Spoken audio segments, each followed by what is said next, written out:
Hello everybody, and welcome to another episode of Better Know a Highway, here on Virtual Road Trip, a series where we look at the interstates and highways that cross this vast country of ours. In this episode, we have an interesting highway that treks mostly through rural areas, from the rugged Appalachian Mountains to the southern shore of Lake Erie, Interstate 79. And as always, before we get started, just want to remind you to please like this video and subscribe to this channel. Always appreciate that. Be sure to check out the VRT Discord, link is in the description below. And if you want to support this channel, you can join as a member by clicking the join button below. And I want to welcome my first 3 members. Yes, finally, I'm very excited. Big shout out to these people. Thank you so much for your support. And once again, if you want to join and support the channel, just click the join button below, and I definitely appreciate it. And with that, most importantly, sit back, relax, and enjoy. Now let's get started. Interstate 79 is a generally north-south running highway traveling through the interior Mountain East. It runs for 343 miles through 2 states. Starting at the southern end, 79 first runs through the state of West Virginia, for a total of 160 miles on a generally curved path from southwest to northeast. The southern terminus lies near the state capital of Charleston, just to its northeast, where 79 separates from the longer-running I-77, just west of the local international airport.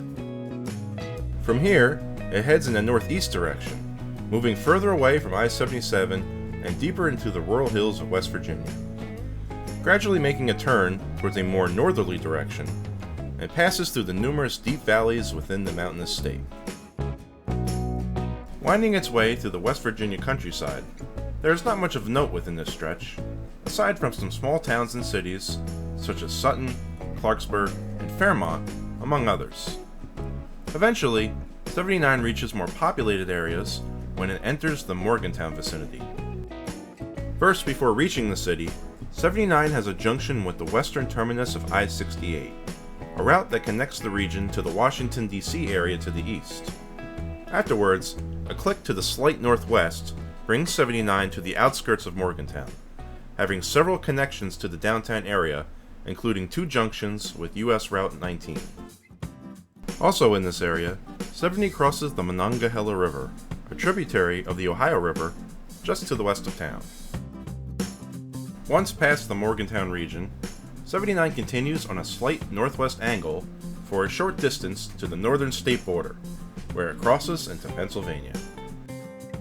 I-79 runs for a total of 182 miles within the Keystone State, on a nearly due north-south orientation on the state's far western edge.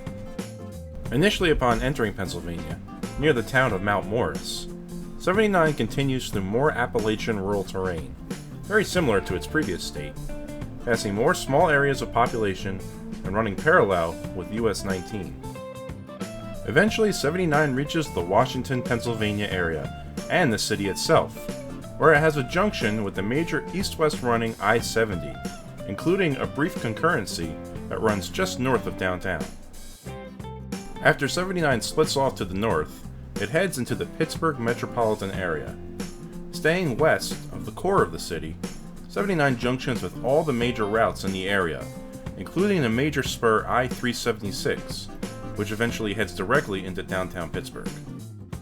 A bit further north, I-79 makes a sharp turn to descend lower in order to cross the Ohio River downstream of the city, via the Neville Island Bridge and over the island of the same name.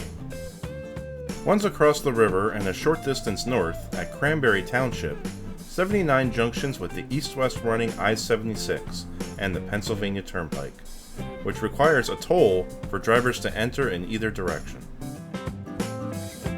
Leaving the Pittsburgh region and continuing on a nearly due north-south orientation, 79 reaches flatter terrain as it leaves the Appalachian foothills and enters the Great Lakes Basin. Between the towns of Mercer and Grove City, 79 has a rural junction with another east-west running interstate, this one being I-80, after which it continues towards the northeastern part of the state and eventually into the Erie, Pennsylvania area. In this final segment, I-79 enters the area and junctions with yet another major east-west running interstate, this time being I-90, making 3 in total. How about that?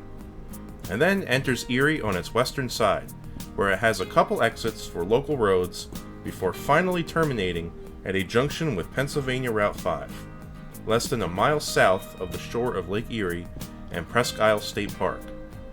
This thus ends I-79's 343 total mile run. Well, that's going to do it for yet another episode of Better Know a Highway. Really hope you enjoyed that one. And once again, I want to give a big shout out to my new members. Big shout out to them. Thank you for your support. It really, really helps. And if you want to get your name up on this board and help support this channel, just click the join button below. So thank you for that. Also make sure to like and subscribe and check out the VOT Discord. Link is in the description below. And most importantly, as always, make sure you enjoy the ride. And up next, Interstate 78. And I'll see you then.